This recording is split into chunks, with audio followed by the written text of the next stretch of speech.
असं आहे की जेव्हा संपूर्ण महाराष्ट्रातच एक लाट म्हणूनच ही गोष्ट आलेली होती, एवढा मोठा बहुमत म्हणजे त्यांना जे मिळतं आहे, याला कारण मीमांसा करता येईलच आपल्याला. काय कशाचा परिणामी कोणतं कर्तृत्व यांनी दाखवलं का इतकं मिळावं.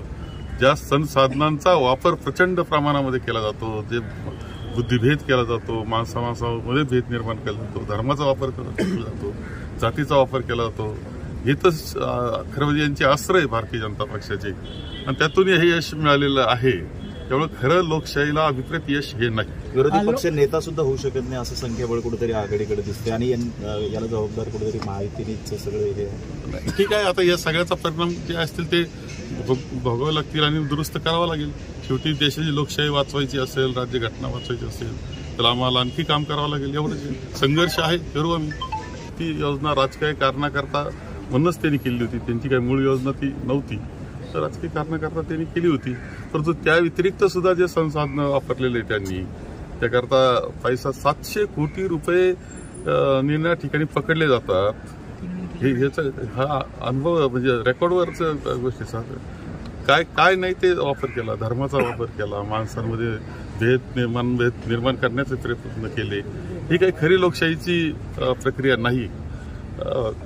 त्यांनी उत्तर सांगितलं होतं की हे 4 काम आम्ही चांगले केले, पुढे हे चांगले काम करू. याच्यावर ही निवडणूकच झाली नाही. आपण अनेक वर्ष संगमनेरचे आमदार राहिलात, 9व्यांदा निवडणुकीला सामोरे जात होता आणि तुमचा पराभव झाला. काय कारण आहे तसं? ठीक आहे, काय कारण ते कारण पाहता येईल, हे करता येईल, त्याच्याबद्दल काही वाद नाही. पुढे दोष असतील तर दूर आम्ही करतो नाही. एक तर आहे की 40 वर्ष लोकांनी मला आमदार म्हणून स्वीकारलं, खूप चांगल्या संधी मिळालेल्या आहे. या जनतेचा तर मी आभारच मानतो आहे.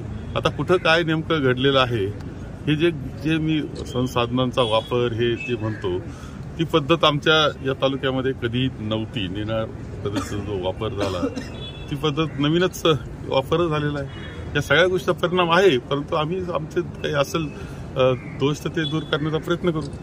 कशा पद्धतीनं इलेक्शन 1.5 महिना पुढं लोटलं गेलं, त्याच्यामध्ये जाहिरातीचा कार्यक्रम किती मोठ्या प्रमाणावर होता, पानाच्या पानं जाहिरात होत्या. टीव्हीवर आपण पाहिलं असेल किती जाहिराती, म्हणजे बातमी द्यायला वेळ नव्हता, जाहिराती ऐकावं लागत होत्या त्यांच्या. ही परिस्थिती आपण सगळ्यांनी पाहिलेली आहे. त्यामुळं त्यांनी त्याचा उपयोग लोकांच्या मनामध्ये एक पद्धतशीरपणे जाण्याचा प्रयत्न त्यांनी केला.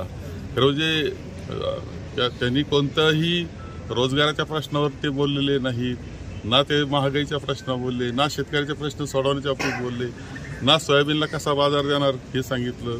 कोणतीच गोष्ट केलेली नाही त्यांनी ज्या पद्धतीनं मिळवलं ते यश मिळवण्याचा मार्ग मात्र लोकशाहीला विपरीत नाही. आता फक्त निवडणुकीच्या तोंडावर जे योजना राबवल्या गेल्या त्या आमिषाला लोक भुलले असं वाटतं. नाही, आता ठीक आहे, सगळे अनेक कारण आहेत, त्यामध्ये ते कारण असतं. ताज्या बातम्यांसाठी आणि नवनवीन अपडेट्ससाठी SRB न्यूजला सबस्क्राईब करा आणि बेल आयकॉनला प्रेस करा.